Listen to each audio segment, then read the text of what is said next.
오늘부터 해서 원래는 산상수훈을 시작하려고 했는데 산상수훈을 좀 뒤로 밀어놓고 제가 이번 10데이 기간 동안 두 분의 목사님 메시지를 제가 들으면서 하나님이 우리에게 이거 정말 우리에게 주시는 좋은 메시지인데 시간이 너무 부족해서 좀 많이 제대로 못 들었어요. 그래서 이걸 제가 다시 연구해서 여러분과 함께 좀 나눠야겠다는 생각을 했습니다. 그래서 또 이제 얼마가 될지는 알 수 없으나 매주 금요일마다 마지막 시대의 영성이라는 제목으로 말씀 나누려고 합니다. 마지막 시대의 영성. 아마 우리가 주로 주목할 거는 엘리야와 세례 요한의 영성을 연구해서 이 두 분이 가지고 있었던 이 시대적 배경과 이 두 분의 성김과 기름 부음, 그것이 사실 마지막 시대를 돌파하고 있는 교회들 가운데 필요한 기름 부음이고 우리가 반드시 갖추어야 되는 영적인 겉옷입니다. 그래서 그것들을 우리가 계속해서 나누길 원하는데 오늘 원래 스타트 끊으려고 딱 시작했는데 서론을 쓰다가 서론이 3페이지가 넘어가 버렸어요. 그래서 그럼 오늘 설교를 서론으로 끝내고 다음 주부터 본론을 하나씩 잡아가면서 이 마지막 시대의 영성을 갖추어가는 저와 여러분 되기를 축복합니다.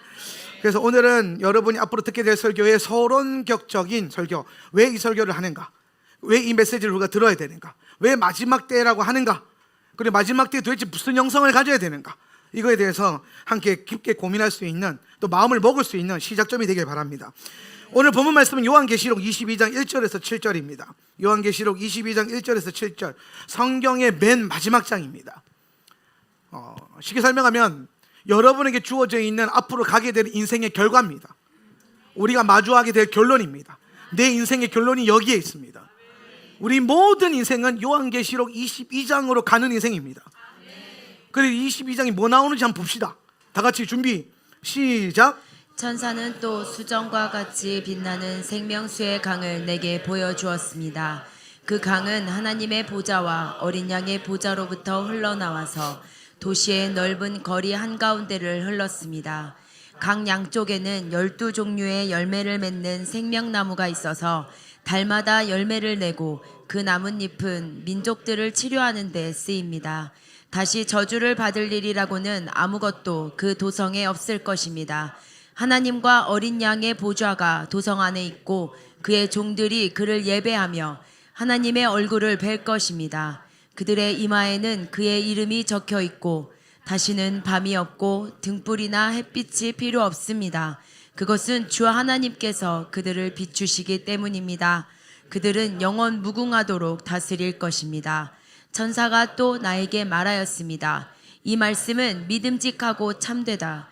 예언자들에게 영을 내려주시는 주 하나님께서 자기의 종들에게 곧 일어날 일들을 보여주시려고 자기의 천사들을 보내셨다. 보아라, 내가 곧 오겠다 하신 주님의 말씀을 기억하여라. 이 책에 기록된 예언의 말씀을 지키는 사람들은 복이 있습니다. 아멘. 오늘 가슴에 손을 얹고 우리 믿음에 선포합시다. 내 영혼이 잘 될 것입니다. 내가 하는 일이 잘 될 것입니다. 내 육신이 강건할 것입니다. 이 모든 것을 이미 가졌습니다. 자, 우리 시간 눈을 감고 오늘 주님께서 여러분에게 주시는 축복과 여러분 삶 가운데 일어날 하나님의 일들을 바라보십시오. 여러분의 영혼이 더 잘 될 것이고 여러분 영혼 안에 주님이 주시는 샬롬이 임할 거예요. 우리 삶 가운데 주님의 일들이 일어나기 시작하고 우리가 하는 모든 일들이 잘 되기 시작할 겁니다. 오늘 나를 사로잡고 있었던 모든 육신의 질병은 치유받게 될 것이고 오늘 주님의 지혜는 우리를 날마다 더 강하게 하고 더 나아지게 만들 겁니다. 오늘 이 시간 지혜와 계시의 영이 여러분 가운데 부어지고 있습니다. 그것들 믿음으로 바라보십시오. 믿음으로 바라보는 만큼 우리는 믿음으로 취할 수 있습니다. 믿음은 바라는 것의 실상이요 보이지 않는 것의 증거라. 오늘 주님, 우리가 없는 것을 있는 것처럼 부르는 주님을 바라봅니다. 없는 것을 있는 것처럼 말씀하시는 주님, 오늘 주의 성품을 따라 내 삶에 없지만 믿음 안에서 보이는 것들을 바라보게 하여 주시옵소서. 말하게 하여 주시옵소서. 예수님의 이름으로 기도합니다. 우리 옆에 있는 분들에게 한번 이렇게 인사합시다. 당신은 이미 다 가졌습니다.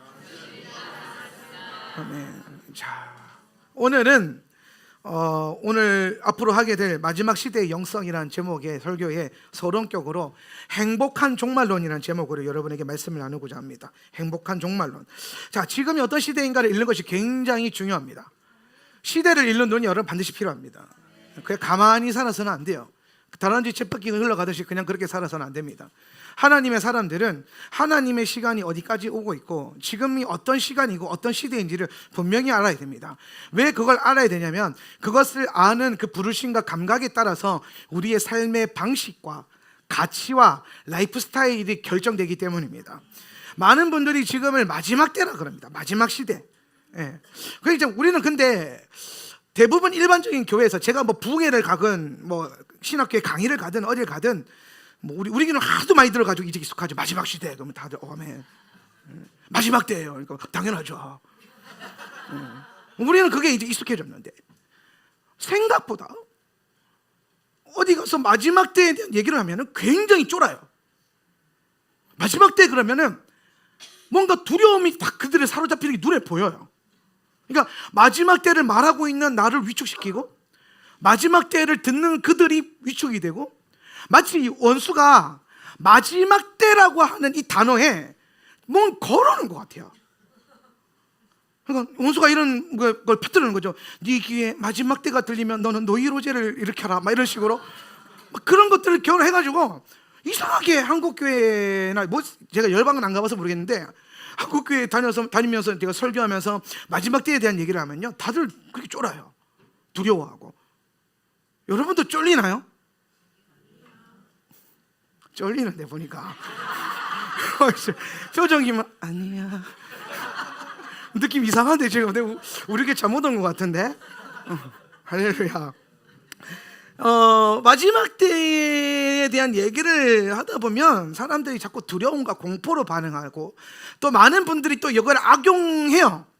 많은 좀 제가 봤을 때는 잘못된 설교가들이 마지막 때에 대해서 너무 성도들을 두려움과 공포로 막 휘몰아 가가지고 사람들을 겁먹게 만들고 하나님의 성품이 아니라 주님 안에서 오는 어떤 평강이 아니라 뭐라 그럴까요? 뭔가 계속 그 어두운 영에 사로잡히게 만들어요. 안 그래도 어두운 영이 세상 천지 빛깔인데 교회에서 듣는 메시지로 해서 또 눌린단 말이에요. 이건 뭐 필 데가 없어요.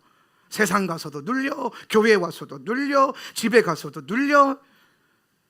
어깨 피세요. 할렐루야. 내일 다들 피자 한 판씩 시켜 먹으면서 왜 좋아했잖아 이런 거 이런 거 좋아해서 보였었으면서 왜 그래서 갑자기 처음 듣는 거 있잖아. 죄송합니다. 자 빨리 본론으로 들어가서 종말에 대한 얘기를 하면요 두려워해요. 두려움이 커요. 많은 분들이 제게 와서 이제 물어요. 목사님 지금 마지막 때입니까? 그래서 저는 항상 말합니다. 지금 마지막 때입니다. 종말입니다. 근데 제가 그 얘기를 할 때마다 겁먹는 모습을 볼 때마다 참 안타까워요. 가슴이 아파요. 왜냐하면 마지막 때라고 하는 단어는 종말이라고 하는 단어는 그렇게 슬픈 단어가 아니에요. 제가 오늘 설교 제목을 뭐라고 지었냐면은 행복한 종말론이라고 지었어요. 따라서 나는 행복한 종말론자가 될 것이다. 할렐루야. 저는 제가 가지고 있는 종말론을 행복한 종말론이라고 불러요. 이 행복한 제가 어디 가서 이제 뭐 목사님 종말론이 뭡니까? 그러면은 학설로 역사주의 전천연사를 지지하고 있습니다. 이렇게 말하지만 꼭 그런 걸 얘기 안 하면은 목사님 종말론이 어떤 종말론이 있습니까? 그러면 제가 항상 그렇게 얘기해요. 저는 행복한 종말론을 가지고 있습니다. 그러면 이제 여러분 왜 저는 마지막 때에 대해서 그렇게 무섭게 설교하는 분이 맞는데 저는 왜 마지막 때에 대해서 항상 행복하게 설교를 할까요? 마지막 때에 대해서 왜 저는 두려움으로 설교를 안 할까요? 제가 그랬죠. 설교 듣고 마지막 때에 대한 설교 듣고 두려움이 생기면 이상한 거라고. 왜냐하면 그건 성경을 잘못 읽은 거예요. 100% 잘못 읽은 겁니다. 마지막 때의 1세기 교회 성도들은 주님이 오심 앞에서 쫄지 않았어요. 주님 오실 때문에 겁먹지 않았어요. 오히려 그들 안에 주님의 오심이 소망이었고 주님이 오심이 영광스러웠어요. 그들은 날마다 주님이 오실 것을 기대하며 살았습니다. 너 죽는 그날까지 예수님 곧 오신다라고 하고서 죽었어요. 왜 그러냐면 실제로 그들은 주님의 오심을 기다리면서 행복하게 예수님을 기다렸기 때문이에요. 근데 여러분 그거 아세요? 1세기 교회 성도들은 그들의 마음은 즐거웠는데 삶은 즐겁지 않았어요. 예수 믿는 것 때문에 세금을 많이 내야 됐고 예수를 믿기 때문에 언제 잡혀가서 죽을지도 모르는 인생이었고, 예수를 믿기 때문에 형제 자매들한테 핍박받는 인생이었어요. 삶으로 보면 괴로운데 예수 그리스도 안에서 그들은 장차 오실 주님을 볼 때 행복했단 말이에요. 그 이유가 뭐냐면 그들에게 주어져 있는 하나님의 말씀이, 성경을 보니까 성경 중에서 특별히 뭘 봐야 된다? 마지막 때에 뭐가, 제가 사도들에 대해서 궁금하면 뭐 보면 된다 그랬어요? 복음이 궁금하면 복음서. 그렇죠? 성경은 쉽다니까요. 시인이 되고 싶어요? 시판을 읽으세요. 지혜로워지고 싶으세요? 잠언을 읽으세요. 여러분의 근원이 궁금하세요? 시작으로 돌아가세요. 베레시트 바라로 돌아가면 돼요. 태초에 뭐가 창조된지 보면 돼요. 창세기를 공부하면 돼요. 근데 여러분, 마지막이 궁금하고 끝이 궁금하면 뭘 봐야 될까요? 요한계시록을 봐야겠죠. 근데 요한계시록 보면 여러분, 제가 요한계시록을 강의한 지 한 3년 4년 지나가는 것 같은데 조만간 또 할 번 할 것 같은데, 요한계시록을 읽으면 무서워요? 할렐루야. 대부분요 요한계시록을 읽으면 두려워해요. 어머 목사님, 인을 떼면 다 죽어요. 아이고 목사님, 나팔 소리가 들리면 다 죽어요. 어머, 난 그래서 샤바마다 나팔 소리 들릴 때마다 쫄려 죽겠어. 샤바 나팔 소리가 쫄리면 그거는 마귀들이에요. 그들의 끝이 있기 때문에. 여러분, 마지막 때의 날팔이 울리면 우리는 영광스러운 승천이 있을 것이고 주님의 영광이 내려올 거예요. 우리 삶은 그걸 향해 가고 있는 거고. 그런데 요한계시록을 읽다 보면은 꼭 거기에 뭐 666 다 죽어, 짐승 우르르 쾅쾅쾅 이런 얘기를 한단 말이에요. 그럼 여러분, 자 한번 냉정하게 짚어봅시다. 요한계시록이 진짜 그걸 말하려고 요한이 지었을까요? 무서운 거? 두려운 거? 아니겠죠. 느낌 오죠? 요한계시록은 일어나야 할 일들을 일어나게끔 기록되어 있어요. 그래서 우리는 지금 뭘 보냐면은 일어나야 될 일들, 일어나고, 요한 입장에서 일어난 일과 일어나고 있는 일과 앞으로 일어날 일들에 대해서 기록했다 그랬잖아요. 그걸 보니까 우리가 이런 일이 일어나겠네. 근데 이게 여러분, 두려워할 이유가 없는 게 뭐냐면 예수님도 그랬어요. 그러한 일들은 일어나야 하겠고, 배도도 있어야 하겠고, 뭐 흔들릴 거고, 전쟁도 날 거고, 지진도 일어날 거고, 일어날 거야. 근데 요한계시록은요, 그 일어날 것을, 팩트를 기록하면서 중간중간에 팩트가 핵심이 아니라 이 성경을 읽는 성도들이 어떠한 것에 소망을 가져야 되는지를 체크해놨어요. 그게 1장부터 나와요. 1장 3절에 보면, 요한계시록 1장 3절에 보면 어떤 말씀이 있냐면, 제가 찾아서 읽어준 게 빠를까요? 저게 빠르네. 이의 예언의 말씀을 읽는 자, 시작.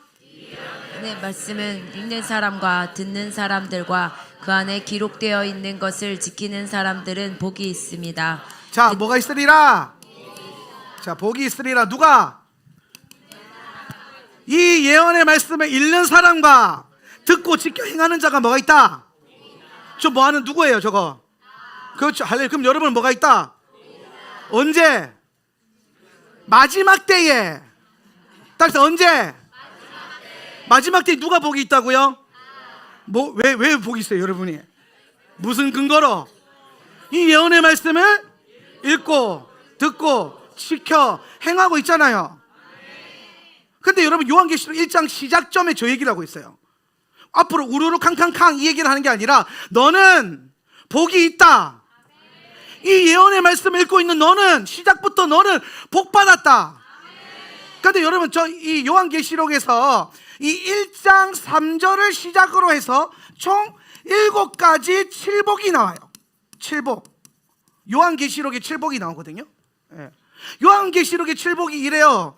1장 3절에 예언의 말씀을 읽고 듣고 지켜 행하는 자가 복이 있다 그랬고, 두 번째는 뭐냐면 14장 13절에 주 안에서 죽은 사람들이 뭐 있다?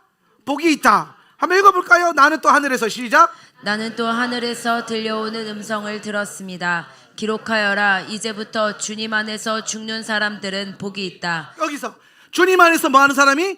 죽는 사람이 복이 있다. 할렐루야. 어차피 죽는 거예요. 여기서 뭐 살아서 영생해서 나올 수 있어요. 물론 주님 빨리 오시면. 근데 어차피 인생은 죽어요. 근데 어떻게 죽으라는 거예요? 주 안에서 죽으라는 거예요. 그러면 뭐가 있다? 복되다. 마지막 때 주 안에서 죽는 자들이 있다 없다? 있다 얘기하는 거예요. 그리고 그 다음에 이런 말씀하네요. 세 번째는 16장 15절 시작.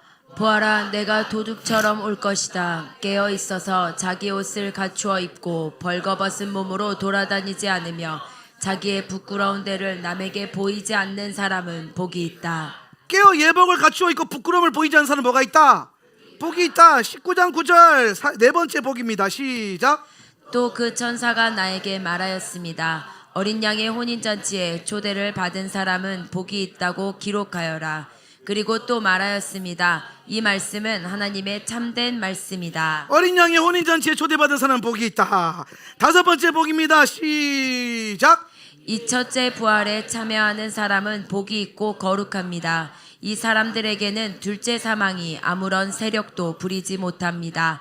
이 사람들은 하나님과 그리스도의 제사장이 되어서 1000년 동안 그와 함께 다스릴 것입니다. 아멘. 그 다음에 여섯 번째 복은 22장 7절에 나옵니다. 22장 7절 보아라. 시작. 보아라, 내가 곧 오겠다 하신 주님의 말씀을 기억하여라. 이 책에 기록된 예언의 말씀을 지키는 사람들은 복이 있습니다. 1장에서 나온 거 똑같죠. 그 다음에 일곱 번째 복입니다. 22장 14절 생명나무에 시작. 생명나무에 이르는 권리를 차지하려고 그리고 성문으로 해서 도성에 들어가려고 자기 겉옷을 깨끗이 빠는 사람은 복이 있다. 아멘.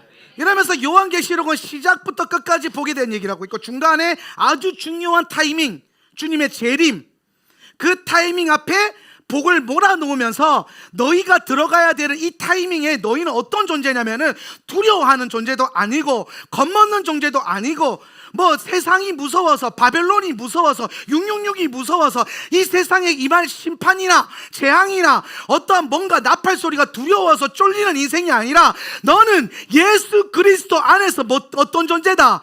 복이 있는 존재야. 요한계시록을 읽는 모든 성도들에게 요한은 이 얘기를 하고 싶었던 거야.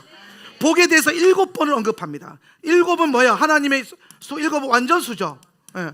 이 말은 곧 뭐예요? 하나님의 완전한 축복이 마지막 시대를 살아가는 여러분에게 있을 거라는 거예요. 아멘. 그럼 요한계시록을 읽을 때에 우리는 일어나야 할 일들 때문에 쫄 필요가 없고 그 일어나야 하는 일들 가운데 그 삶을 통과하는 우리가 이거를 어떻게 통과하냐? 복을 받으면서 통과한다라는 거예요. 복을 받으면서. 그리고 끝까지 가보니까 누가 이겨요? 하나님의 나라가 이기더라는 거예요. 끝까지 가니까 누가 이겨요? 예수님이 이기더라는 거예요. 끝까지 가니까 누가 이겨요? 교회가 이기더라는 거예요. 그래서 따라합시다. 내가 끝까지만 가면 이긴다. 할렐루야. 교회는 끝까지 가면 이기는 겁니다. 중간에 이탈하지 않고 배도하지 않고 이 예언의 말씀을 읽는 자와 듣고 지켜 행한 자가 복이 있다. 끝까지 가라 이 말입니다. 끝까지 가는 자가 복이 있다 이 말입니다. 그렇게만 되면 너는 이 마지막 때를 남들이 힘들어할 때에, 남들이 혼란스러워할 때에, 남들이 공포와 두려움 가운데 지나갈 때 너는 행복하게 영광스럽게 그렇게 지나갈 수 있어라고 얘기하는 거예요. 여러분 오늘 제가 이 복이 있다라고 했던 이 1장 3절 뭐 22장에 나오는 모든 7가지 이 복이 있잖아요. 이 성경에 나오는 이 복이 헬라어로 마카리오스예요. 마카리오스인데 이 마카리오스는 사실 복이라고 번역하면 안 돼요. 좀 애매해요. 우리가 복 그러면은 두 가지 아주 중요한 복이 있죠. 하늘에 신령한 복이 있고 땅에 뭐 있어요? 기름진 복이 있어요. 네. 이 두 가지 복을 다 받으면 더블 포션, 갑절의 복. 이 정도 구조를 알고 있어야 복을 받아요. 이게 뭔지도 모르고 이게 뭔지도 모르고 이게 뭔지도 모르면은 애매해지는 겁니다. 여러분 예수 믿으면서 복 받는 거 생각보다 되게 중요해요. 왜냐하면 복을 받는다는 거는 복은 목적은 아니지만은 우리가 도달하고자 하는 목적을 가능하게 하는 에너지와 힘이 됩니다. 여러분이 복을 받으면 여러분 주의 사람이 될 수 있고 그 받은 복을 가지고 하나님의 영광을 나타낼 수 있어요. 우리는 하나님 주신 복을 가지고 능력 있게 주의 나라를 선포할 수 있고 더 주님의 나라를 확장시킬 수 있는 거예요. 그런데 이 복의 개념을 갖고 있는 우리가 요한계시록의 마카리오스를 똑같은 개념으로 이해하면 안 돼요. 왜냐하면 마카리오스는 무슨 뜻이냐면은 이거는 우리가 받는 복에 대한 얘기를 하는 게 아니에요. 이건 뭐에 대한 얘기냐면은 여러분이 되는 상태예요. 나의 상태. 이거 좀 다른 표현이야. 여러분 내가 지금 막 뜨거운 상태죠. 정신 나간 상태 같아요? 뜨거운 상태죠. 성령 충만한 상태처럼 보입니까? 그런 상태를 말하는 거예요. 자, 네가 성령을 받을 것이다, 이거랑 네가 성령 충만한 상태가 될 것이랑은 다르죠. 이해되세요? 마카리오스는 복을 이미 받아가지고, 네가 하나님의 복을 받아가지고 그 최고의 가장 높은 차원의 복을 누리면서 그런 상태가 행복해져 있는, 너는 그런 행복한 사람이 될 거야, 요 얘기를 하는 거예요. 야, 이게 복이다. 마지막 때에 야, 성경 읽는 게 복이고, 마지막 때에 그 참여하는 게 복이고, 그 기억하는 게 복이야, 요런 얘기가 아니라, 네가 그걸 하고 있기 때문에 너는 행복해질 거야. 네가 이 예언의 말씀을 읽고 있기 때문에 너는 행복해질 거야. 네가 만약에 주 안에서 죽는다면 너는 행복해질 거야. 계속 보면은 너는 행복해질 거야. 너는 행복해질 거야. 마지막 때를 지나가는 너는 행복해질 거야. 너는 최고로 행복한 상태에 도달하게 될 거야. 마카리오스는 가장 높은 차원의 행복의 상태예요. 그 상태가, 네가 그 상태가 될 거야. 언제? 마지막 때에. 예수님 오시기 전에, 그리고 예수님 오시고 난 후에, 지금부터 앞으로 영원히 계속해서 여러분은 그런 상태가 될 거라는 거예요. 그게 마카리오스예요. 아, 그렇게 내가 행복한 사람이 되는구나. 그러면 요한계시록에서 요한은 이 편지를 쓰면서 모든 하나님의 사람들이 예수님을 기다리면서 자기가 얼마나 행복한 상태에 있는지를 알라고 주신 거예요. 혼란스러워하고 준 게 아니에요. 이것 때문에 쫄아라고 준 게 아니라는 겁니다. 그래서 요한계시록을 읽을 때 우리가 꽂혀야 될 건 666이 아니에요. 뭐 짐승의 표다, 뭐 환란이다, 뭐 인의 시점, 나팔의 시점, 대접의 시점, 알면 좋죠. 알면 좋아요. 제가 언젠가 한번 설교만 해드릴게요. 근데 결국엔 요한계시록을 통해서 주님이 우리에게 말씀하시고자 하는 것은 어떤 구분의 섹션을 알고 어떤 일들이 일어날 것을 아는 게 아니라, 그 일들은 일어날 거고, 일어나야, 네가 모른다고 해서 안 일어나고, 뭐 안다고 해서 덜 일어나고 그런 건 아니다. 일어나야 될 것이다, 이거예요. 일어날 건데, 그래서 그거 일어나는 너는 어떤 상태로 통과할 거냐라는 거예요. 벌벌벌 떨면서 막 이제 망했어, 이제 죽어, 땅의 3분의 1이 불탈 거야, 막 이렇게 통과하는 거예요? 아니라는 거예요. 우리는 끝까지 성경 안에 있는 이 말씀을 기억하면서 행복한 상태로 출발할 거예요. 행복한 상태로 살아가게 될 거예요.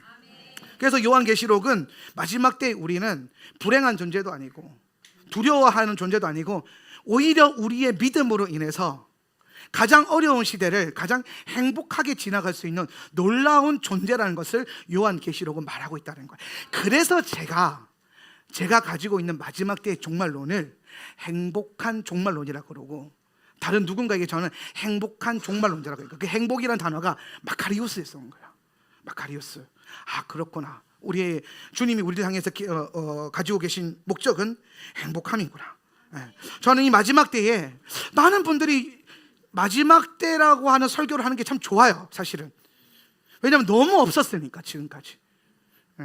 시대가 너무 마지막 때에 대해서 무감각하게 지나갔기 때문에, 신부의 영성, 마지막 때, 뭐 하프앤볼, 이런 마지막 때와 연결되어 있는 뭐 첫 계명, 이런 메시지, 다윗의 장막, 이런 개념들이 우리 안에 너무 안 들려지다가 이제 막 휘몰아치고 있죠. 막 휘몰아치고 있어요.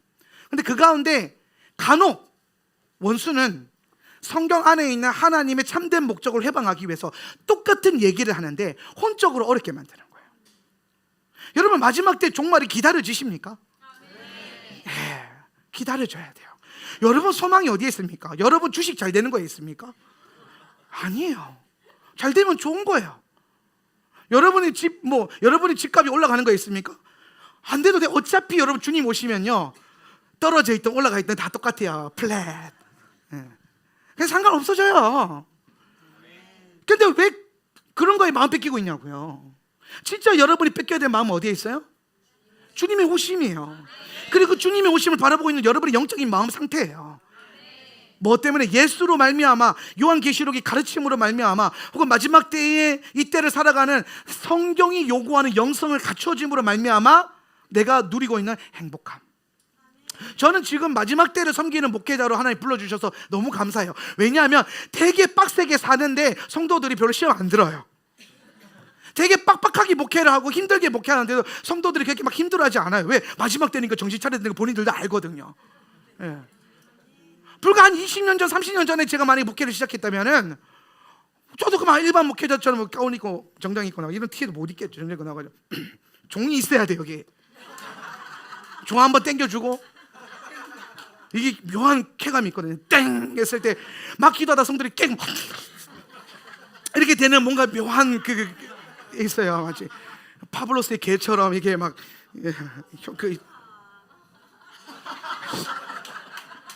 웃자고 하는 길에 생명 걸지 말라 그러잖아. 내가 진지하게 계속 1시간 더 설교하면 좋을 거잖아요.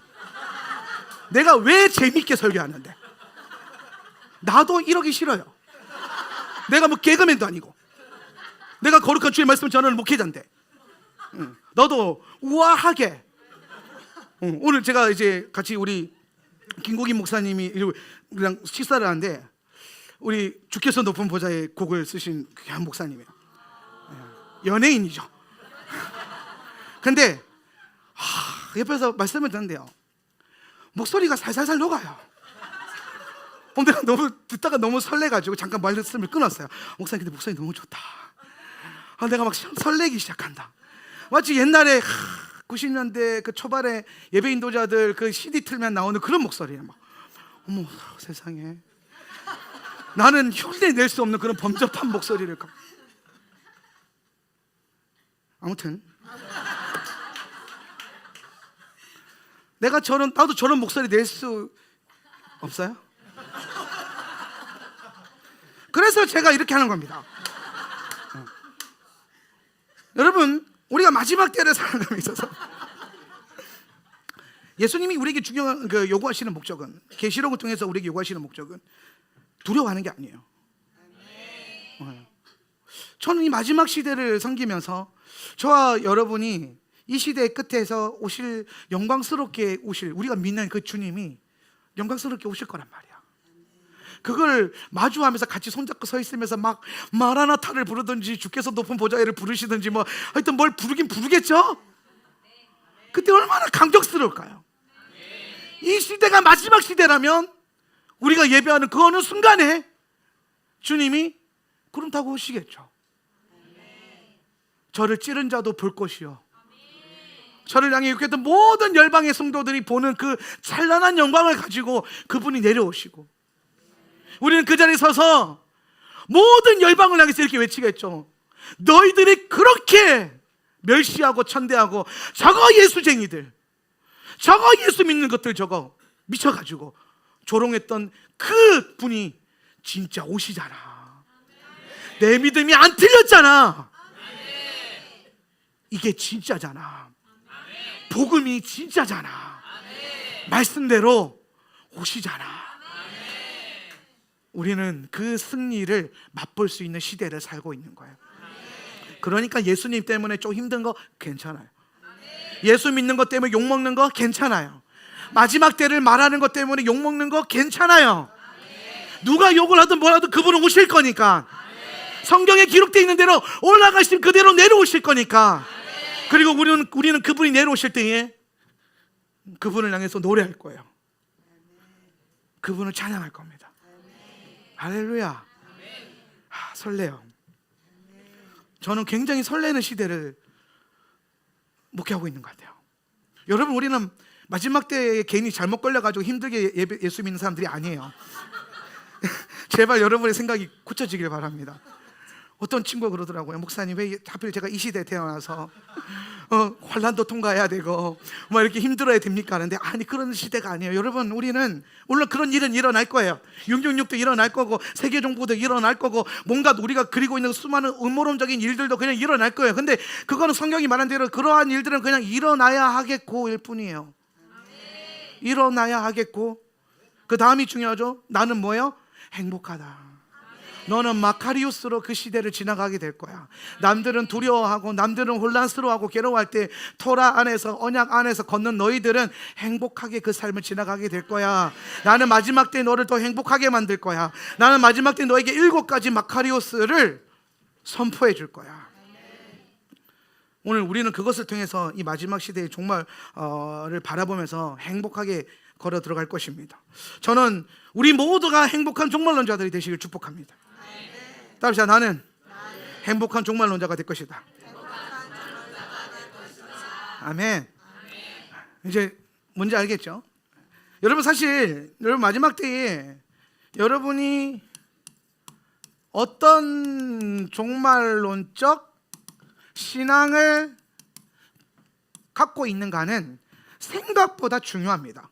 마지막 때를 살고 있는 지금 우리에게 정말로 어떤 종말론적인 신앙을 내가 갖고 있고, 이 교회가 하울란 세더 처치가 어떤 종말론적인 신학 위에 세워져 있는가는 생각보다 중요합니다. 어떤 분들이 이거 자꾸 안 중요하다 그러는데 이거 중요합니다.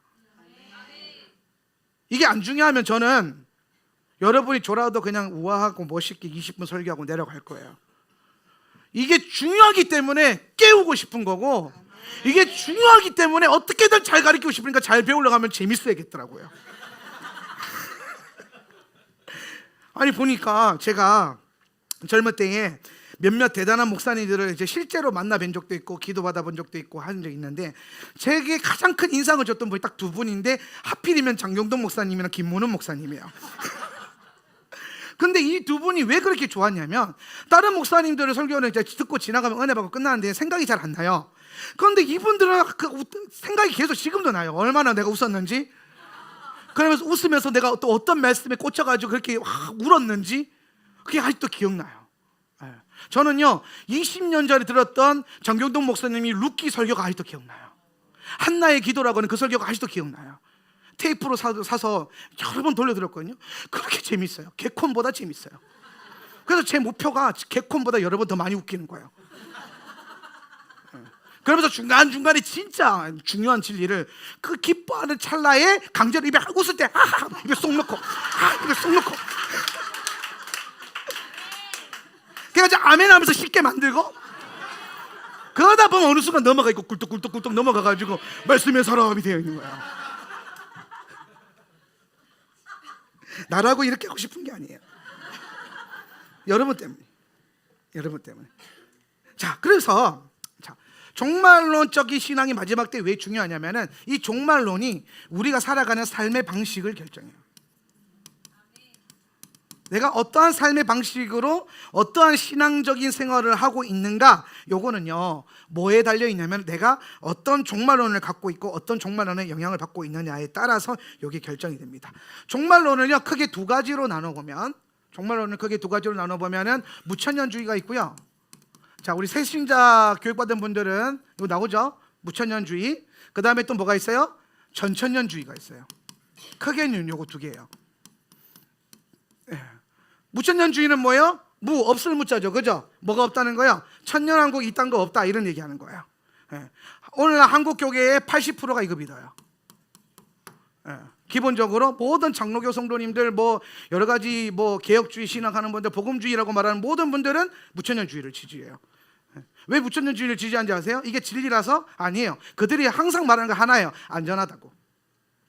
안전해. 성경을 저렇게 해석하면 안전해. 왜냐하면 우리는 어떤 시대를, 이 마지막 시대를 살아가면서 우리는 어떤 경험이 있냐면은, 마지막 때를 얘기함으로 인해서 상처받은 경험들이 다 있어요. 한국 교회뿐만 아니라 전 세계 교회가 몇 날 며칠 몇 시에 모여라, 다미성교회라든지 미국에 있었던 어떤 세대주의자들의 모임이라든지, 이런 모임들을 통해서 예수님 언제 오신다 뭐 그러면서 다 같이 흰 옷 입고 모여라. 그래서 제가 웬만하면 흰 옷 안 입어요. 혹시나 오해받을까 봐. 안 그래도 오해받을 일이 많은데, 그래서 새까만 거라도 입고 있어야겠다 이래가지고 새까만 거 자주 입는데, 그래서 흰 옷 잘 안 입어요. 내가 언젠가 갑자기 백구두에 흰색 혹시나라 그랬잖아요. 상상하지 마세요. 믿음을 그렇게 쓰지 마. 믿음은 본인 인생이 일어날 것도 써야지. 자꾸 목사님이 이렇게 오씨 이렇게 쓰면 안 돼. 믿음은 그렇게 쓰는 게 아니에요. 자, 내가 만약에 그렇게 입고 나타난다면 조심하세요. 제가 오죽하면 침례 때도 검은색 레시가드 입고 침례하겠어요. 혹시나 오해받을까봐.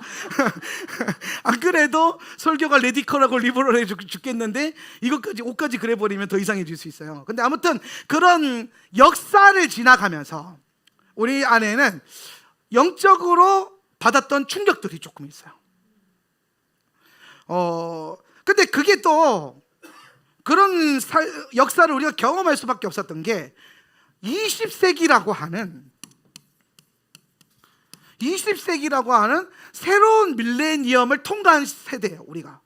그죠? 우리 조상들이, 우리 윗세대가. 그러니까 새로운 세기가 오고 있어. 새로운 시대가 오고 있어요, 뉴 밀레니엄이. 그러니까 너무 두려운 거야. 그래서 막 온갖 얘기가 들어요. 막 노스트라다무스가 뭐 언제까지 예언했다, 종말을. 막 마야 달력에는 24년 이후에는 없다. 22년이었나 막. 막 이런 것들. 우리 때 유행했던 Y2K 혹시 아세요? 1999년 12월 31일 다음이 없대. 그래서 막 핵포탄이 저절로 팍 발사될 거래. 그래서 막 온갖 난리가 있었어요.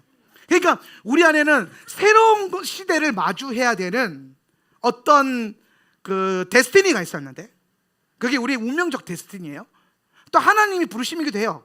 이런 새로운 시대를 인지하면서 걸어가는 시대, 정보가 빨라져서 그거는 진짜 어쩌면 마지막 때를 준비해야 되는 우리에게 하나님이 굉장히 좋은 시스템으로 주신 거예요.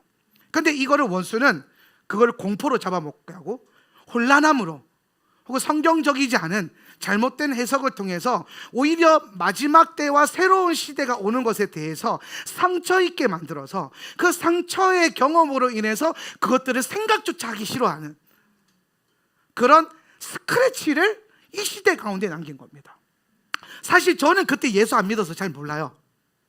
저는 그때 열심히 남녀호랭개교 하고 있었거든요, 벽 보면서. 그렇기 때문에 저는 사실 그걸 잘 모르는데, 근데 제가 신학교를 다니면서 여러 가지 말씀을 연구하면서 그 시대를 통과한 성도들의 그 아픔을 볼 때에, 이게 그냥 어떤 몇몇 개개인의 아픔이 아니라 시대적으로 원수가 핥혀놓은 거예요. 새로운 이 20세기를 경험하게 되는 세대를 향해서 스크래치 하나 쫙 남기면서 마지막 때에 대해서 말도 못 꺼내게 만드는 거예요. 진짜 마지막 때에 들어가는 그 초입에서 그런 어그러진 일들을 일으켜가지고 마지막 때 종말 혹은 엔타임 이런 얘기만 하면 막 벌벌벌 떨게 만들어버리는 거죠. 그게 지금 원수가 해놓은 장난질이에요. 그 토대 위에서 진짜 하나님의 시간은 오고 있고 주님의 일들은 일어나고 있는데, 많은 주의 종들이 실제로는 어떻게까지 얘기하냐면, 목사님 저도 알아요, 예수님 곧 오신다는 거 저도 알아요. 자기도 뉴스 보면 그게 두렵고 그런 일들이 일어날 걸 안다는 거예요. 그런데 그걸 알면서도 불구하고 그걸 강단에서 마지막 때에 대해서 성도들에게 가르치지 않고 깨우지 않는 이유가 뭐냐면, 그들이 이렇게 말합니다. 그거 너무 위험하잖아요. 왜? 우리는 그걸 위험하게 지나왔거든요. 상처 입으면서 지나왔거든요. 그래서 마지막 때를 말하는 게 진리가 아니라 위험 발언이라는 거예요. 위험 발언. 마지막 때에 대한 어떤 선포를 하는 게 위험 발언이라는 거예요. 얼마 전에 제가 우리 그 목사님들 그룹이랑 캠핑을 갔어요. 저를 잘 모르는 목사님 그룹이에요. 제가 친하게 지내는 목사님들 말고 이제 교단 안에 있는 소속된 그 임원 목사님들이랑 단합대회를 하겠다고 캠핑을 제가 가서 섬겼어요. 캠핑을 열심히 고기도 굽고 이러면서 섬겼는데, 그러면서 이제 사실 저희 기아성 제주도 지방의 안에는 하울람 센터 처치가 굉장히 화두예요. 사실은 모이면은 우리 교회 얘기를 합니다. 지방의 목사님들이 지방이 모일 때마다 무슨 얘기하냐, 우리한테도 그거 좀 알려줘. 실제로 요청돼요. 한 목사님, 교단 목사님들 모아놓고 미디어 사역이나 아니면 뭐 어떤 무슨 사역에 대해서, 목사님 하고 있는 사역에 대해서 좀 그 전수를 해줘, 가르쳐줘. 배우고자 하는 사람들이 많을 것 같아. 이 얘기를 여러 번 하셨어요. 근데 제가 좀 부담스러워서 언젠가 기회가 되면 할게요 그러고 말았는데, 이게 지금 뭐 우리 순복음 교단 안에서 많은 목사님들이 하울람 교회가 성장하고 있는 교회, 뜨거운 교회, 기도하는 교회, 부흥하고 있는 교회로 유명하단 말이에요. 잘 되는 교회로. 그러니까 자기 본인들 교회도 잘 될 수 있는 어떤 소스가 있을 거 아니에요. 그래서 그날 밤에 저녁 먹고 밤새도록 얘기하는데 이런저런 질문을 하시더라고요. 뭘 어떻게 하냐, 설교는 어떻게 하냐, 양육은 어떻게 하냐. 그래서 다 하나하나 풀어줬어요. 저는 또 아낌없이 주는 나무잖아요. 주님이 거저 주신 거니까. 그래서 하나하나 다 풀어주면서 이렇게 하면 되고요, 저렇게 하면 되고, 우리 이렇게 하고요, 다 설명해 주는데 끝에 가서 제가 이 얘기했습니다. 근데 목사님, 제가 이 많은 사역을 지금 이걸 다 하는 이유가 뭐냐면 제가 가지고 있는 종말론 때문이에요. 그러니까 다들 분위기가 싸해졌어요. 제가 이 모든 사역을 하는 이유는 제가 가지고 있는 종말론 때문이거든요. 저는 제가 이 종말론을 가지고 있지 않았으면 저는 아마 로컬 교회 목회자가 됐을 거예요. 그냥 일반적인 목회자가 되지 않았을까요? 아닐까요? 모르겠어요. 안 돼봐서. 알게 하셨으니까. 아무튼 그래서 제가 근데 앞만 봐도 제가 이렇게 사역을 하는 이유는 딱 하나예요.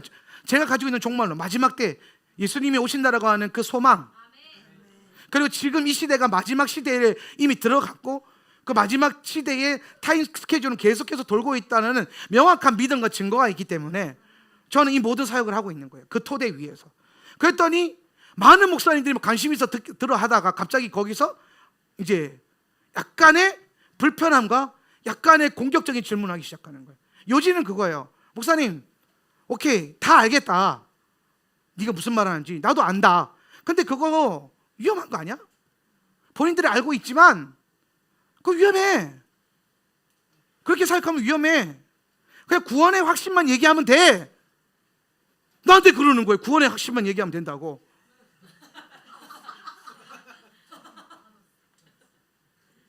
아니 여기 구원의 확신이 없어서 앉아 있는 사람 누가 있냐고 교회에. 와, 환장하겠는 거예요. 그래서 내가 목사님 교회는 모르겠는데 우리 교회 성도들은 다 구원의 확신이 다 있는데요.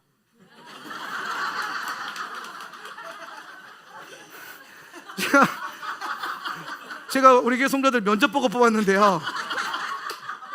왜냐하면 여러분 다 면접 보고 들어왔잖아요. 그렇잖아요, 그죠? 날치기라도 면담 보긴 했잖아요. 면접 보고 다 뽑았잖아요.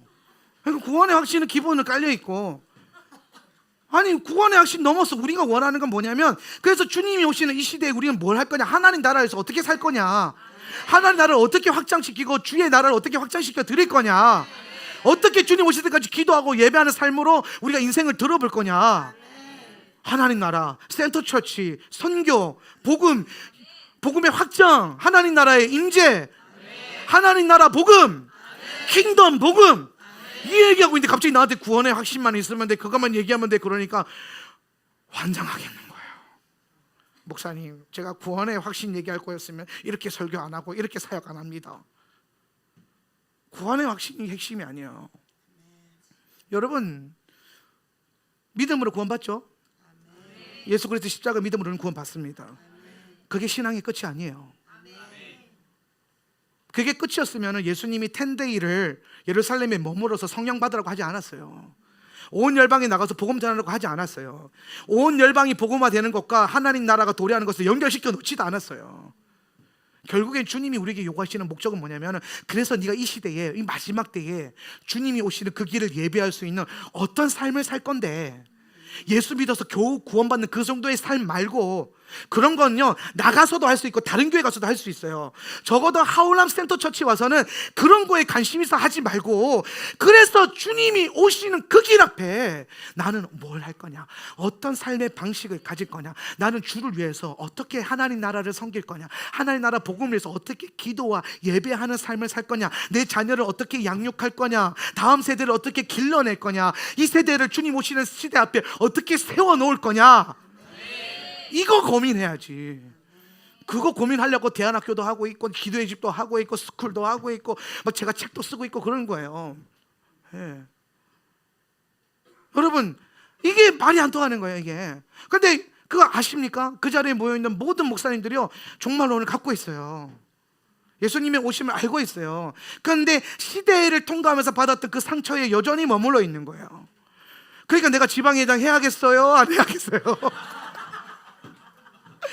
내 꿈은 지방회장과 총회장이라니까요. 내가 진짜 돼야 됩니다. 이런 상황에서 이 교단 목사님들한테 마지막 때 가르쳐야 되고, 기도도 가르쳐줘야 돼. 기도 못하시더라고, 기도를. 요즘 순복음교회 목사님들이 순복음교회 같지가 않으니까 내가 막 모임 가면 내가 막 힘들어요. 막 소망이 없고 설교에도 소망이 없고 막 그래가지고 내가 빨리 지방회장이 돼야겠다. 여러분의 기도와 응원으로 속히 그날이 될 줄 믿습니다. 저는 그러면서 우리 같이 총대 메고 기도하면서, 여러분 왜 목회자들의 변화가 중요하냐면, 목회자 한 사람이 바뀌면 그 목회자 뒤에 있는 수백 명이 변화될 수 있어요.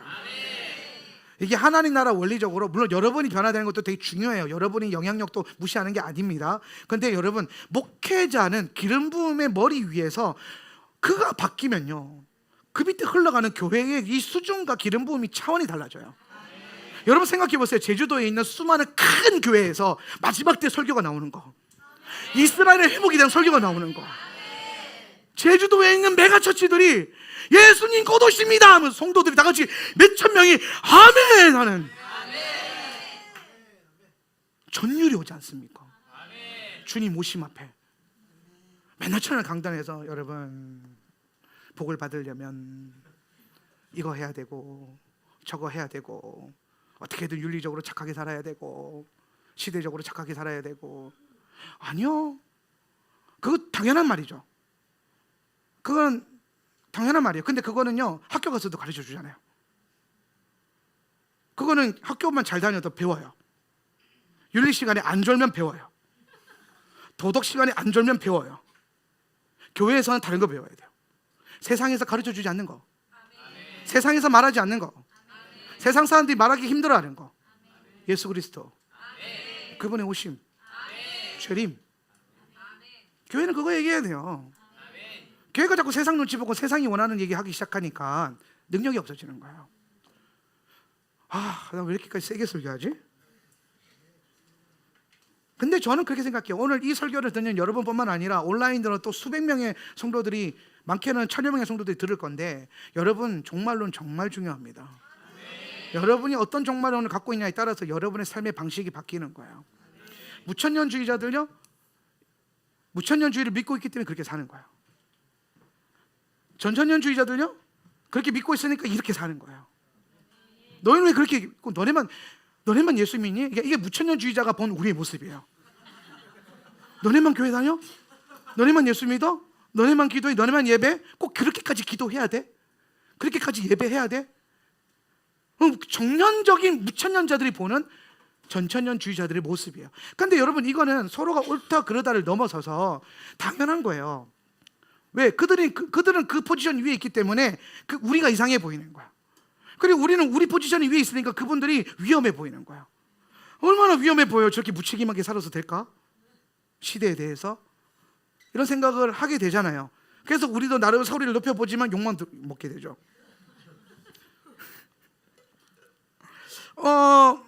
요거 다 설명했죠. 그래서 이 두 가지 종말론이 사실 되게 중요한데, 저는 성경을 읽으면서 역사주의적 전천년설이라고 하죠. 교회가 환란을 통과하게 될 것이고, 환란 가운데 승리하게 될 것이고, 그리고 환란의 끝에 주님이 재림하신다. 우리는 일곱 대접 이전에 휴거될 것이다. 이런 믿음을 갖고 있는 것이 사실 역사주의적 전천년설인데, 저는 이게 더 성경적이라고 생각을 합니다. 일단은 제가 성경을 열심히 연구해봤어요. 제가 알잖아요, 여러분. 제가 허투루는 안 하잖아요. 이래 보여도 생각보다 꼼꼼하잖아요. 근데 진짜 미친 듯이 공부해보고 미친 듯이 성경 파고 진짜 많이 읽었어요. 몇천 권의 책을 읽으면서 제가 나름대로 성경을 읽고 또 읽고 공부하고, 또 간혹 성령님의 도우심을 받아서 깨달아가는 그 과정 안에서 제가 내린 결론이 뭐냐면, 예수님 오신다. 그리고 지금 이 천년왕국이 아니다. 무천년주의자들이 말하는 지금 이게 마지막 이게 아니다. 주님이 오셔서 다스리시는 그 나라와 그 세상이 반드시 있다. 천년왕국은 있다. 그 앞에 주님 오신다. 그러면 우리는 지금 뭐 해야 되냐? 교회가, 성경이 그렇게 말하는 교회가 신부가 되는 역사, 그게 일어나야 된다. 지금 우리 안에 이 얘기를 꼭 하고 싶은 거예요. 제가 종말론이 중요하다라는 이 얘기를 하면서 신학교 가서 꼭 드는 예화가 하나 있어요. 한번 잘 들어보세요. 이렇게 예화 드니까 다들 잘 이해하더라고요. 자, 제가 권호은 집사님이랑 시비가 붙었어요. 시비가 붙어가지고 뭐 네가 잘났네 내가 잘났네 좀 했습니다. 그러다가 결판이 안 나니까 오케이, 그러면은 집사님 계급장 떼고 나도 목사 계급장 떼고 우리 링 위에서 한 방 붙으십니다. 이렇게 된 거예요. 그래서 링 위에 2주 후에 한번 붙기로 이제 딱 약속을 하고 헤어졌습니다. 그런데 이때부터 집에 들어가서 이 두 사람이 완전 다른 삶을 사는 거예요. 권원 지사님은 2주 후에 있을 시합을 위해서, 싸움을 해서 매일같이 갑자기 안 와도 운동을 하기 시작하고, 막 역기를 들기 시작하고, 막 계속 전략을 짜고, 막 어퍼컷 연습도 하고 막 이렇게 살아가요. 근데 나는 그냥 일반적으로 살아요. 하던 거 해요. 막 아침에 교회 가고, 밥 먹고 교회 가고, 밥 먹고 기도하고 예배하고 막 이런 삶을 그냥 살아요. 막 내가 하던 거 살아요. 막 놀러 다니고. 예. 그러면 막 열심히 준비하고 있는 권원지사님 누가 와서 물어봐요. 왜 그렇게 준비하니까 나 2주 후에 목사님을 한번 묻기로 했다. 그래서 이제 이 집사가 놀래가지고 다른 분이 목사님한테 물어요. 목사님 권원지사 엄청 준비하고 있던데 준비 안 하자니까 에이 신랑만 진짜 붙겠어? 까지가 예화가 핵심이에요. 끝이에요. 잘 생각해 보세요. 2주 후에 있을 시합을 실제로 믿고 실제로 그것이 있다라고 믿고 살면은 저렇게 사는 게 맞아요. 삶의 모든 우선순위가 뭐가 되겠습니까? 2주 후에 있을 시합이 되겠죠. 싸움이 되겠죠. 왜? 이겨야 되니까. 한 번 붙으면 이겨야 될 거 아닙니까? 그러니까 열심히 운동을 사는 거예요. 근데 에이 설마 진짜 싸우겠어. 그래서 안 믿으면 어떻게 돼요? 아무것도 안 하겠죠. 그냥 하던 대로 살겠죠. 아무런 경각심 없이 살겠죠. 이게 종말론이 가지고 있는 특징이에요. 오늘 너희들에게 예수님 곧 오실 거고 환난이 있을 거고 오늘 이러한 일들은 일어날 거야 라고 했을 때 그걸 믿는 사람들은 어떻게 살까요? 오늘 그것을 준비하면서 살겠죠. 그걸 우리는 뭐라고 하면 신부단장이라고 그래요. 신부단장하면서 살겠죠. 그런데 무천년주의자들처럼 무천년주의자들을 이렇게 폄하하는 건 아니에요. 근데 그렇게 살면은 당연히 그냥 그렇게 살겠죠. 살던 대로. 전쟁에도 큰 관심 없고 지진에도 큰 관심 없고 코로나 음모론에도 별로 관심 없고 관심 없으니까 맨날 백신 맞아도 아무 생각 없다 생각하고 우리처럼 죽어 안 맞겠다고 막 버티고 막 싸우고 막 여러분 이게 농담이 아니라 혹시나 이 자리에 백신 맞은 분들 내가 틀렸다고 말하는 게 아니라 그냥 의학적으로 지금 백신 부작용 있어요 없어요? 있잖아요. 그 백신 부작용 때 준 사람들 있어요 없어요? 있잖아요. 예. 오늘 되게 유명한 의사가 나와서 그러더라고요. 확신할 수는 없는데 코로나 이후에 백신 맞고 난 다음에 암 환자 수가 늘었다. 예. 있잖아요. 있다니까요. 예. 이미 공개적으로 그 백신 부작용에 대해서 지원받을 수 있는 제도도 있죠. 이미 심장병 무슨 병 이런 거는 이미 확정이 났잖아요. 예. 근데 여러분 그때 당시에 코로나 주사 맞을 때 사람들이 다 뭐라고 했어요? 그 부작용 없다 그랬잖아요. 예. 음모론이라고 막 교회 저것들을 그러면서 얼마나 많은 손가락질을 받았습니까? 여러분 그거 안 맞아가지고 여러분 지금 건강하게 지금 살고 있는 거예요. 맞은 분들도 주님의 은혜로 건강하게 살 거예요. 할렐루야. 제가 왜 그때 그렇게까지 말렸냐면은 저는 이게 진짜 믿어요. 그냥 음모론이 아니라 저는 굉장히 많은 책들과 성경을 공부하면서 이게 내가 가지고 있었던 옛날 종말론이 틀렸구나. 그래서 버렸잖아요, 그거를. 그래서 하나님이 성경에서 뭘 얘기하고 있는 거, 이 시대가 지금 어떻게 살아가고 있는 거, 이 얘기를 계속 나눴잖아요. 코로나 내내 우리는 그걸 나눴어요. 그래서 여러분이 감사하게 동의해줘서 백신도 안 맞고 지나가고, 그래서 백신 맞은 분들 쫄라는 얘기 아니에요. 여러분 주님이 역사하십니다. 보호하실 거예요. 걱정하지 마세요. 예. 전능하신 분이시니까. 근데 여러분 또 그런 일들이 생긴다면 여러분이 믿는 종말론에 따라서 여러분은 반응하게 되어 있다는 거예요. 신기하지 않으세요? 똑같이 예배를 억압하는데 전천년주의자들은 죽어라 예배 지키겠다고 시청 직원들이랑 싸우고, 무천년주의자들은 그런 사람들 욕하면서 교회가 솔선수범해서 사람들을 돌봐야지 하면서 교회 문고를 잠궜어요. 결과가 어떻게 됐냐고요? 한국교회 세계교회가 결과가 어떻게 됐냐고요? 교세를 따지는 게 아니에요.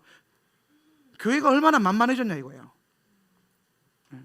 교회가 얼마나 약해졌나 이 말이에요. 사실 우리 안에 있었던 그 정말 믿음 없음, 종말론적 믿음이 없음이 너무 드러나는 명확한 사건이었죠. 저는 이 모든 것들이 실제로 우리가 바라봤던 종말론적인 믿음에서 다 결론이 났다라는 거예요. 그게 아닌 것 같고 별로 관심 없는 것처럼 잘 모르는 것처럼 지나왔지만 사실은 그게 아니었다는 거예요. 모르면 모르는 대로 그 영향을 받고 그렇게 지나간 거고, 알면 알기 때문에 그 영향으로 그렇게 지나갈 거란 말이에요. 그럼 여러분 잘 보세요. 지금 내가 무슨 얘기하냐면 종말론이 내 삶에서 중요해요 안 중요해요? 중요하다는 거예요. 종말론이 내 삶에 영향을 줘요 안 줘요? 준다는 겁니다. 영향력이 있어요 없지 않아요. 무엇이 옳으냐 무엇이 그러냐, 결국에는 그거에 대해서는 내가 아무리 성경 많이 읽고 책 많이 읽었어요 그러지만 사실 뭐 반대편에 있는 진영도 열심히 책 많이 읽고 열심히 하거든요. 예. 그러니까 똑같은 성경을 놓고 해석이 다 그렇게 달라요. 결론적으로는 끝까지 가봐야 알겠는 문제긴 해요. 끝까지 가면서 하나님 뭘 하시는지 봐야 돼요. 근데 여러분, 뭐가 더 리스크가 적을까요? 싸움이 없다라고 믿고 아무런 준비도 하지 않고 아무런 일도 없을 거야 그러면서 그냥 이 세상에서 자기 만족과 자기 안위를 위해서 사는 거랑, 오늘 장차 올 그 시대를 준비하면서 깨어 있으려고 노력하면서 좀 더 기도하고 좀 더 예배하고 좀 더 저항하고 좀 더 내 삶의 방식을 바꾸며 살았던 그 삶이 만약에 없다 한들 아까울까요? 아니요. 할렐루야 하면서 날아가는 거예요. 제가 환란전 휴거론자였을 때가 있었죠. 세대주의자였을 때가, 여러분 아마 알다시피 4년 전에 그랬잖아요. 그때마다 이제 그런 얘기를 했어요. 박정희 목사님은 늘 저를 자꾸 환란으로 끌고 들어가려고 설교하고, 나는 안 들어가겠다, 올라가겠다라고 설교하고, 그러면서 갑자기 친구가 돼서 서로 얘기하다 보니까 말씀이 우리를 가르쳐 줄 거고 말씀이 우리를 이끌어 줄 거야 라고 해서 제가 4년 전에 요한계시록 설교를 시작을 했어요. 시작하는 가운데 정말 성경이 마지막 때의 환란 때의 교회가 어떻게 승리하는지, 어떻게 지나가는지를 성경이 기록하고 있더라고요. 아, 교회가 환란을 지나가네? 그냥 올라가는 게 아니네? 그럼 나는 그냥 올라가면 안 되겠네? 근데 제가 그때 아마 여러분에게 그런 얘기한 거 기억나실 거예요. 우리 교회가 가지고 있는 종말론적 입장을 바꾸자라고 얘기할 때 그 얘기했어요. 환란 전에 휴가 될 줄 알고 방심하고 있다가 휴가가 없어가지고 환란 들어가는 것보다, 환란 대비하고 있다가 환란 전 휴가, 여러분 환란 대비하고 있다고 해서 환란 전에 휴가 될 때 안 되는 거 아니에요.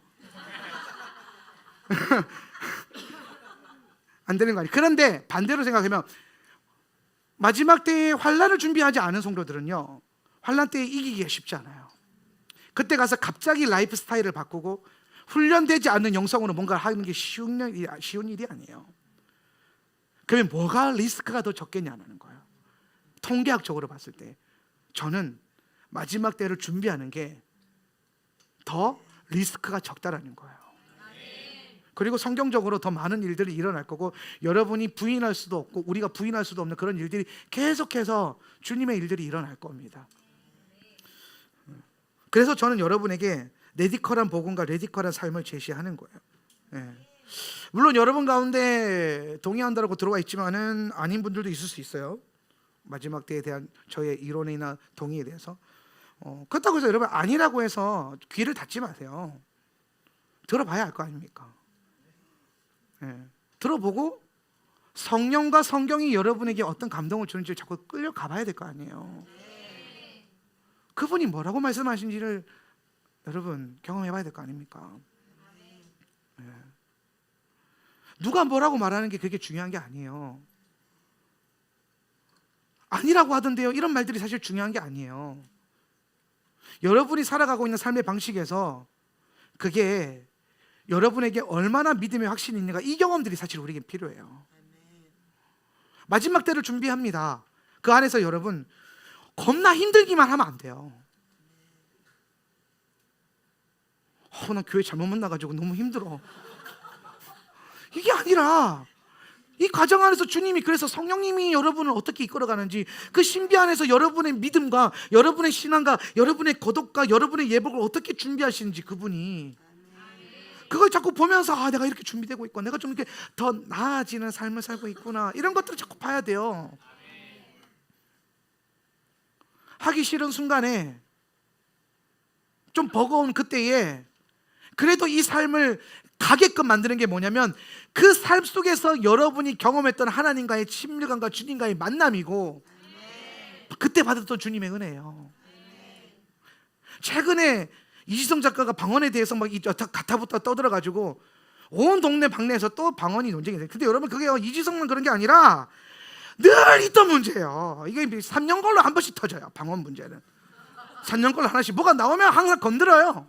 근데 여러분, 제가 진짜 이제는 이런 얘기 저런 얘기 뭐 신학적으로 양진영이 너무 팽팽해요. 같은 헬라어 단어 하나를 두고도 이게 구문론이 따라서 이렇게 읽을 수도 있고 저렇게 읽을 수 있기 때문에 이게 둘 다 맞아요. 그게 고대어라는 게 희한해요. 둘 다 그런 의미가 있어요. 근데 그 둘 다를 받아들여야 되는데 자기가 하고 싶은 대로 받아들이니까 그렇게 되는 거예요. 그럼 여러분, 이쪽 이론 저쪽 이론 따지지 말고 여러분이 체험한 하나님을 따라가 보라는 거예요. 여러분이 만났던 하나님을 여러분이 방언을 하면서 주님과의 친밀함을 못 느꼈어요? 여러분 방언 기도하면서 성령 하나님의 그 충만함을 못 느껴봤어요? 여러분 방언 기도하면서 힘들기만 했어요? 쪽팔리기만 했어요? 방언 기도하면서 아무런 영적인 터치가 없었어요? 그러면 나는 인정. 근데 나는 한번 돌이켜봐도 방언이 귀신이 시키는 거라며 그 귀신은 왜 나를 예수님께로 더 헌신하게 만들었지? 이게 이해가 안 되는 거예요. 왜 그 귀신은 나를 예수님과 더 친밀하게 만들어? 그냥 좀 방언할 때마다 성령님이 진짜 내 안에 있는 게 느껴지고 예수님이 느껴지고 내 삶에 예수 그리스도의 증거가 방언을 통해서 나타났거든요. 방언 기도할 때 병자가 나왔어요. 방언 기도하니까 귀신이 떠나갔어요. 근데 그냥 귀신 말하는데 왜 귀신이 나가지? 왜 거기에 샬롬이 임하고 하나님 나라가 임하지? 여러분 다른 거 찾지 말고 여러분이 만난 하나님, 그러니까 여러분 하나님과 여러분과의 인격적인 교제와 관계가 너무 중요한 거예요. 마지막 때가 되면 종말론에 대해서도 똑같은 소리가 나옵니다. 야 그거 위험해. 야 꼭 그렇게 안 해도 돼. 야 종말론에 이것도 있고 이것도 잘 봐. 얘네 80%야 80%. 얘네가 훨씬 더 많아. 너네는 20%밖에 안 돼. 너네가 위험한 거야. 여러분 그러면 이제 여기서 이론으로 들어가죠. 신학으로 들어가면 신학은 진리가 아니기 때문에 신학은 인간이 먹고 싸지는 똥이에요. 신학이란 게 그래요. 그런데 인간이 먹고 싸지는 똥이 무슨 선한 능력이 나타나겠냐고요. 그게 여러분이 말씀 안에서 성령님과 인격적으로 교제하고 친밀감에서 말씀을 따라가고 여러분의 주인이 예수님이 되기 시작하면 그때부터는요 신학이 뭔지가 안 중요해요. 칼빈이 무슨 말을 했든 루터가 무슨 말을 했든 그게 뭐 중요합니까? 걔네가 한 말은 그냥 똥인데. 이렇게 말하면 또 루터 전공한 분들이 상처받을 수 있는데 죄송합니다. 그냥 신학이라는 게 그렇잖아요. 안 그래도 맞잖아요. 나도 제도권 신학 해봐서 아는데, 근데 여러분 뭐가 진리냐면 여러분이 주인 삼으셨던 그 주님과 함께 걸었던 삶에서의 증거. 신학으로 예수 증거해요? 이론으로 믿음을 나타내요? 전도에 미련한 것은 이론이 아니잖아요. 살아서 역사하시는 하나님의 능력이요. 여러분 하나님이 살아계신데 또 그 하나님을 여러분이 충분히 경험하셨을 텐데 그건 여러분 진리잖아요. 그걸 어떻게 부인해요? 사람은 나를 실망시킬 수 있어요. 그런데 그 사람을 통해서 만났던 하나님을 우리가 부인할 수는 없잖아요. 이해가 되세요? 그래서 하나님의 사람이 하나님적인 일만 해요? 아니에요. 인간적인 일도 할 수 있고 실수도 할 수 있어요. 그럼 그 실수했으면 그 사람은 완전히 다 긁는 거예요? 아니요. 그 사람을 통해서 내가 경험한 하나님의 일들이 있잖아요. 그건 부인할 수 없는 하나님의 일들이에요. 똑같아요. 종말론? 똑같아요. 여러분 그냥 이거를 그냥 그런가 봐, 우리 교회가 그런가 봐 이렇게 살면 안 돼요. 그래서 여러분이 이 믿음 위에서, 이 마지막 때의 믿음 위에서 성령님과 친밀하게 걸어봐야 돼요. 기도해봐야 돼요. 이런 라이프 스타일을 살아봐야 돼요. 진짜 이 마지막 때에 예수님 오실 건데 그분이 나의 왕으로 오실 건데 지금부터 그분이 내 왕이 돼보고 지금부터 그분이 나의 주인이 되어는 삶, 그 삶을 살아보면 누가 와서 무슨 이론을 말해도 야 예수님 안 오셔 그래도 아무런 의미 없어요. 아무 의미 없어요. 끄떡도 안 해요. 왜?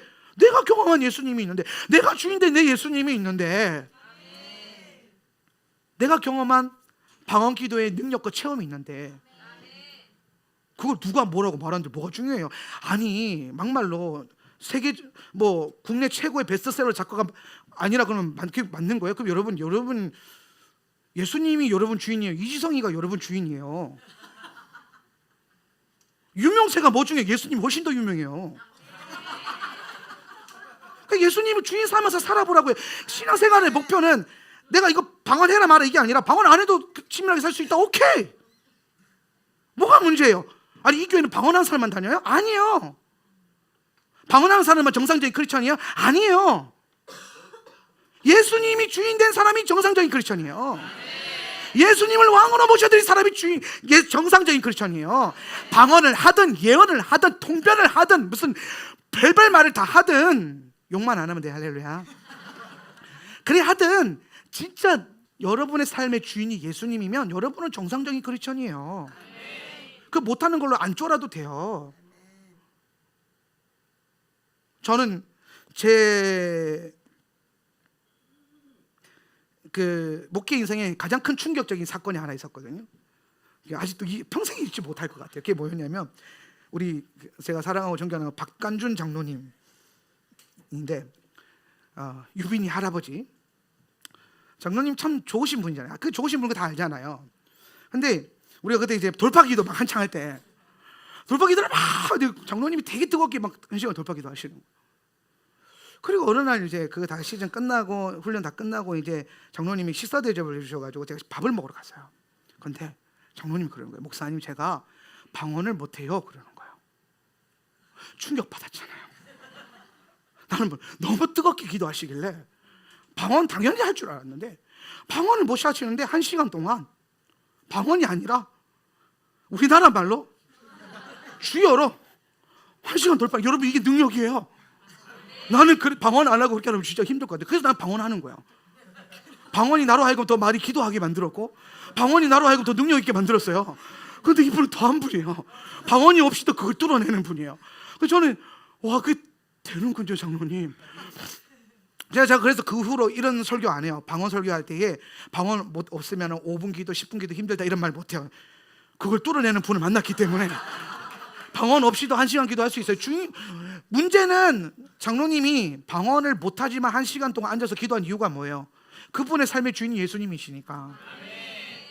수많은 방언하는 무리들에 둘러싸여가지고 끝까지 한국말로 1시간 동안 기도한 그분, 나한테 와서 방언 좀 받게 해달라고 기도 요청도 안 했어. 그냥 본인 스타일로 그냥 본인의 믿음을 갖고 기도한 거예요. 왜? 평생 그렇게 자기의 주인 대신 왕 대신 예수님을 믿었으니까. 방언기도 2시간 3시간 하면서 지 마음대로 사는 사람보다 방언기도 못하지만 1시간 동안 기도밖에 못하지만 주님 주인으로 모시고 사는 장로님이 훨씬 낫지 않습니까? 본질론적으로. 그죠? 내가 지금 방언해야 된다 말아야 된다 이 얘기하는 것 같기도 한데 본질은 그게 아니라 뭐라고요? 예수님이 내게 삶의 주인 되는 거예요. 근데 저는 그게 방언이 효과가 있다고 믿어요. 왜냐하면 그렇게 저도 체험을 했으니까. 여러분도 방언 기도하면서 여러분이 기도 시간이 더 머물러 있었고 뜨거워졌었고 감격이 됐었고 방언을 통해서 뭔가 위로가 됐었고 기도하기 힘들 때에 방언을 통해서 도움을 받았던 적이 있을 거 아닙니까? 그거면 돼요. 이지성이 뭐라고 말했든 합심 쪽에서 뭐라고 말하든 기도의 집에 대해서 뭐라고 떠들든 여러분이 기도의 집에 앉아가지고 받은 은혜가 있잖아요. 그럼 아이압이 젖었다 뭐 K압이 젖었다 그게 뭔 중요합니까? 우리가 I압 K압이 아닌데 우리가 받은 기도의 집에서의 영광과 은혜와 누림이 있는데 왜 다른 잣대가 여러분을 흔들냐 이 말이에요. 못 흔들지. 왜? 내가 경험한 내 주님이 있는데 내가 경험한 기도의 집에 영성이 있는데 그 믿음이 여러분의 모든 사고방식과 생각을 사로잡아 예수 그리스도 앞에 복종케 해서 예수님 주인 삼아서 걸어가세요.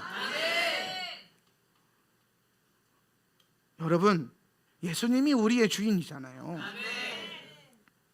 종말론도 마찬가지예요. 뭐가 옳으냐 그러냐 분명히 시시비비 유튜브에서든 뭐에서든 또 여러분 안에 내적 충돌에서든 일어날 건데 한번 들어보고 겸손하게 그 삶을 한번 통해서 예수님을 만나보고 정말 예수님 여러분이 예수님을 주인 삼는데 무천년주의가 오르면 그렇게 믿으세요.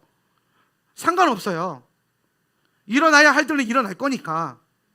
그리고 그때에서 여러분이 예수님이 주인 돼 있으면 그러면 사실 이렇게 따라가도 쉽게 턴될 거고 쉽게 통과될 거고 믿음이 웬만해서 흔들리지 않을 거예요. 그런데 우리가 이 견고한 반석을 굳이 주장하는 이유가 뭐냐면은 이게 더 유리하니까.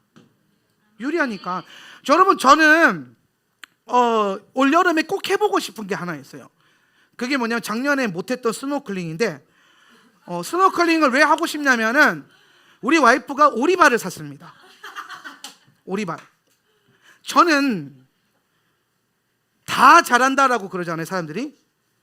한 목사는 못하는 게 없어라고 그러잖아요. 못한 거 두 가지 있는데 그 중에 하나가 운전이랑 수영을 못해요. 나는 면허가 없고 난 수영하면 죽어요. 난 수영 못해요. 그래서 나는 항상 낚시할 때마다 안전조끼 꼭 입고 하거든요. 어떻게든 살겠다고.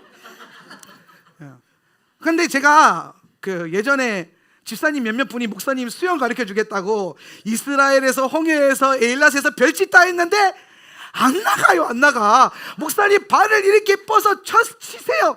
차세요. 찼어요. 안 나가. 튜브를 타봤습니다. 안 나가. 우리 현지 전도사는요, 그 돌고래 튜브 있잖아요. 기가 막히게 타요. 무슨 진짜 살아있는 돌고래처럼 그렇게 타요. 그러면서 진짜 막 바다 풀어놓으면 그거 가지고 막 종횡무진하면서 왔다리 갔다리 해요. 진짜. 그래서 나는 그거 잘못하다 맨날 놓쳐서 물에 빠져 죽으라 할 때 현지 전도사가 군대해주고, 나한테 거의 예수님 같은 분이에요. 어로로로 하는데 목사님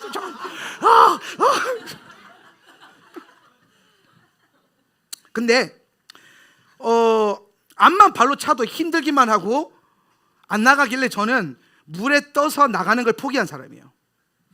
안 되는구나. 그냥 물에 떠만 있자. 그래도 재미는 있으니까. 또 그래서 난 그래서 진짜 와, 이게 복음이에요. 그냥 파도가 가는 대로, 바람이 가는 대로 그냥 내 자아를 다 내려놓고 내 의지를 쓰지 않고 이렇게 막 방주처럼 그렇게 나는 물놀이 하거든요. 누가 보면 그냥 둥 떠 있기만 해요. 그런데 여러분, 오리발을 샀어요. 그러면서 하는 말이 그래요. 목사님, 이건 됩니다. 목사님도 오리발을 신으면 앞으로 나아갈 수 있어요. 목사님 삶 가운데 돌파가 일어날 거예요. 뭐 이러는 거야. 갑자기 소망이 생겼는데 작년에 못 갔거든요. 올해는 꼭 가보고 싶어요. 네, 저도 앞으로 나가는지 안 나가는지 그 오리발의 도구의 힘을 받아서 나도 물에서 앞으로 나가는 인생이 되고 싶어요. 오리발의 도움을 써서. 그럼 여러분, 오리발 써서 앞으로 나가면은, 앞으로 가면 그게 허튼 일이에요? 그건 아무것도 아닌 거예요? 아유, 오리발은 아니지. 내가 무슨 배에 나왔어요? 내 소망은 놀면서 앞으로 가는 거예요.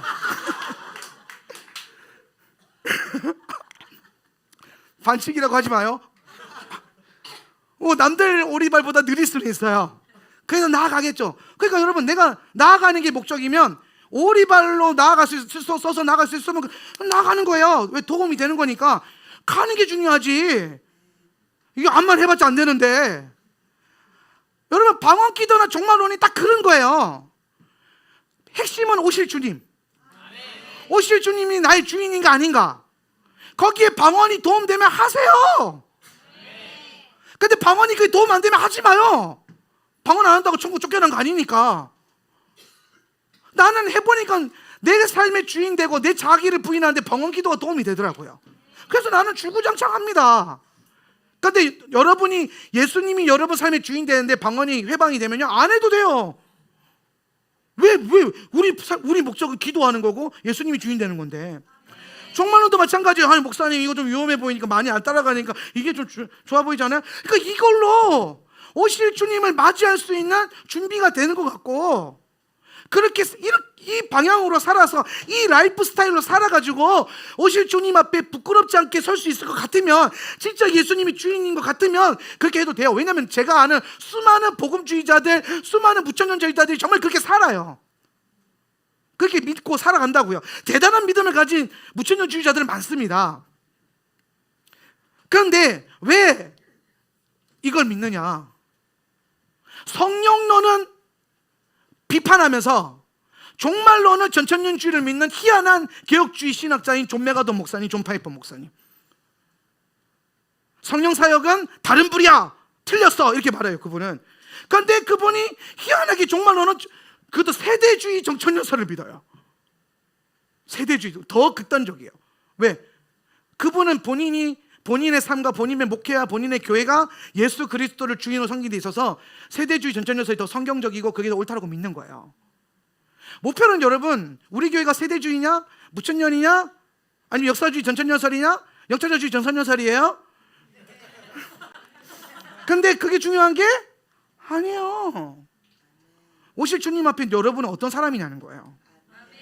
오실 주님 앞에 여러분 예수님이 정말 주인이냐는 거예요. 예수님이 정말 여러분의 왕이냐는 거예요.